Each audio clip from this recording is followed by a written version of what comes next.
Dnes sme sem pozvali milého hostia. Na nabrúsené zuby, dávate si pozor. Pani slečnú, pridovanú. A dobrý deň.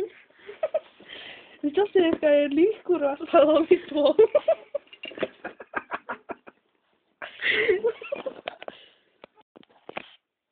Ospravedlňujem sa za tie názovky. No, čo sa vám stalo, pani prijebana?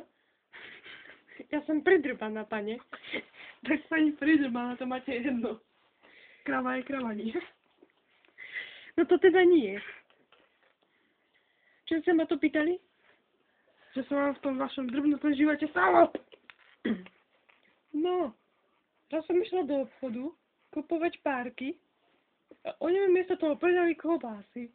To fakt? Áno, zaujímavé, že? Bum. A mohli by ste nám urobiť taký krátky striptease? Tu som nadržaný. No tak dobre. No, ak vy máte veľké kozy, počúvajte. Tak moje uši. Veď vy nemáte uši. No čo by nie, čo si slepatý kráva. A ja nemám kozy. Ale som si všimol, veď hovorím.